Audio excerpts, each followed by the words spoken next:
There's a type of person you only realize is dangerous much later, not because they're aggressive or explosive, but because they're too calm.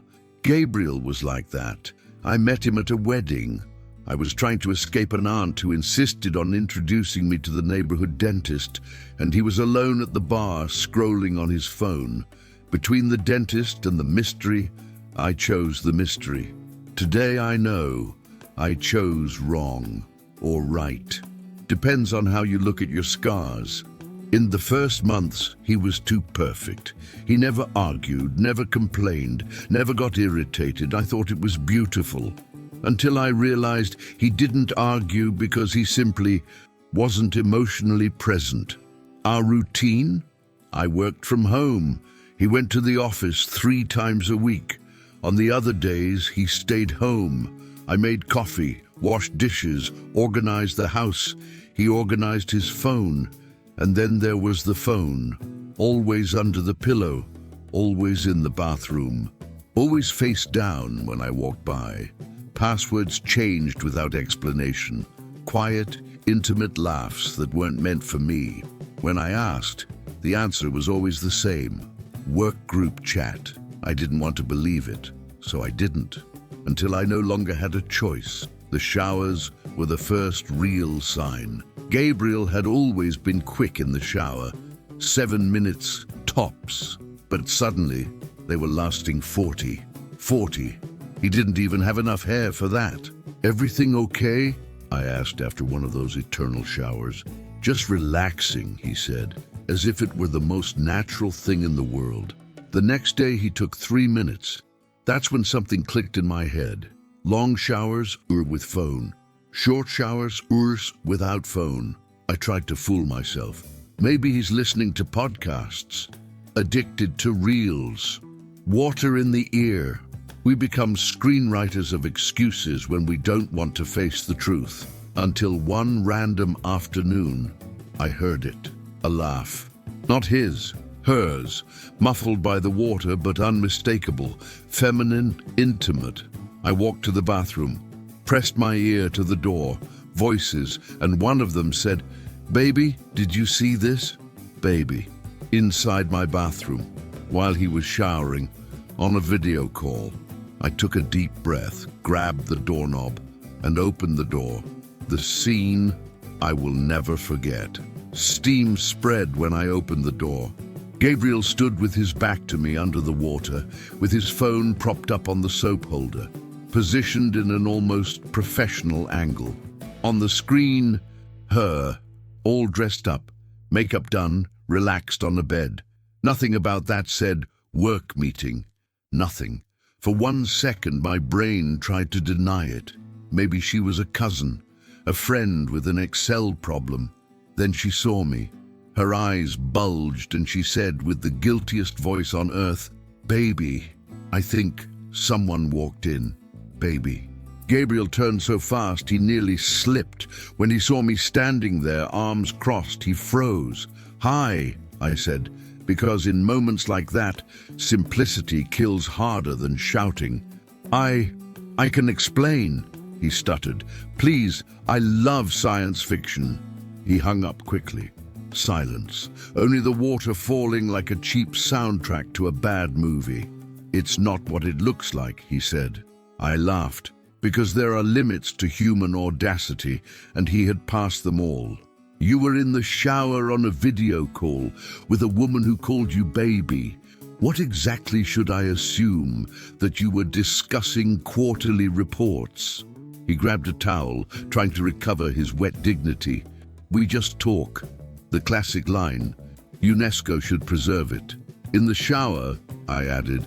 "I didn't know she was going to call now. That's why you left the phone propped up on the soap holder." Very spontaneous. Silence. "How long?" I asked. "A few months." Months. The word hit like a bucket of ice water. "Did you meet her in person?" Pause. Sigh. "Once." But nothing happened. I blinked slowly.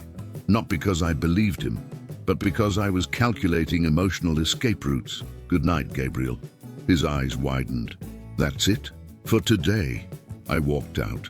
closed the door, calmly, returned to the couch, sat down, and then silently, I cried. Not out of sadness. It was a cleansing cry, an update to my emotional operating system. I had two choices. A, suffer like a soap opera protagonist. B, rebuild my life from scratch. But I didn't choose B immediately. No one does. You stay in limbo, testing, doubting, wanting to believe things can go back to normal. Spoiler, they don't. The temptation to believe. In the following days, I tried to act normal, not because I had forgiven him, but because I didn't know what else to do. Gabriel became a different man, attentive, affectionate, flowers for no reason, sweet texts, dinner invites. He was trying, and you know the worst part? I almost believed it, because when you love someone, you want to believe. You want the best version of them to be the real one. You convince yourself that the betrayal was just a slip, a moment of weakness. But something was different.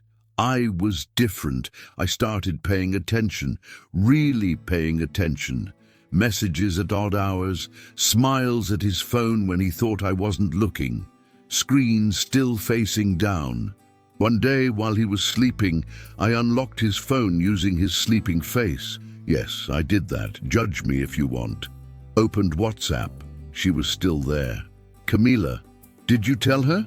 Gabriel, I told her. She understood. We're going to be together. Camila, I love you. Gabriel, love you too. I read it 3 times. I didn't cry. I didn't scream. I just felt something inside me shut off completely. Not anger, clarity. Closed the phone, went back to bed. He hugged me in his sleep and whispered, I love you. I love you too, I lied. And that was the last time I lied to him, or to myself, when calm is scarier than a shout. The next day, something changed. Not in him, in me. I stopped asking, stopped confronting, stopped trying to understand. I started acting, but not the way he expected. No shouting, no drama, no scenes, just distance. When he asked if everything was okay, I said yes. When he wanted to talk, I said later. Obey. When he tried to hug me, I didn't pull away. I just didn't melt. And that, I noticed, was much worse for him than any fight, because cheaters expect explosions, they expect tears, they expect accusations. What they don't expect is indifference. Gabriel started spiraling on his own. Texts, are you okay? You're acting weird. Do you still love me? My replies, one-word stabs, yes, no, maybe. He destroyed himself with doubt. Meanwhile, I removed his name from the bills, took over the car financing, moved my money, gathered documents, all in silence, like someone disarming a bomb. The mistake he didn't notice. A week later, Gabriel scheduled a dinner. For us to sort things out, he said. I accepted. Not because I wanted to sort anything, but because it was time to end it. We arrived at the restaurant. Beautiful, romantic, dim lights. The kind of place where couples decide their future. We sat, ordered wine. He started talking. I know I messed up, I know, but I love you, I always have, and I'll prove I deserve a second chance. I sipped my wine, took a breath. Gabriel, I also have something to tell you. He brightened up. He truly thought I was about to say, I forgive you. I'm leaving. His face froze. What? I'm leaving. I rented a new place, moving next week. I already removed my name from everything. The car is mine. The bills are mine. You have 2 weeks to move out. Silence. But you said you were going to try. No, you thought I was going to try. I was just preparing to leave without owing you anything. He tried to grab my hand. I pulled away. You can't do this. I can, and I am. I changed. I broke up with her. No, you didn't. I saw your messages. You two still talk. You told her I understood. You lied to me and to her at the same time. He went pale. I can explain. No need. I don't want explanations anymore. I want peace. I stood up, grabbed my bag. Gabriel, the problem isn't that you cheated. The problem is that you lied while asking for a second chance, and a third, and a fourth. He stayed sitting, silent. I don't hate you, I finished, but I don't want you anymore. And I left, without looking back. Rebuilding is lonely, but necessary. The first weeks alone were strange. Not because of sadness, but because I had forgotten what it felt like to live without justifying myself, without suspecting, without measuring every word. I moved into my new apartment, small, but mine. Painted the walls light gray, bought plants, adopted a cat, Onyx. Started therapy, should have started earlier. Did things I had forgotten I loved, reading before bed, walking slowly, laughing loudly without worrying. Little by little, something happened. I started enjoying my own company. It wasn't loneliness, it was freedom.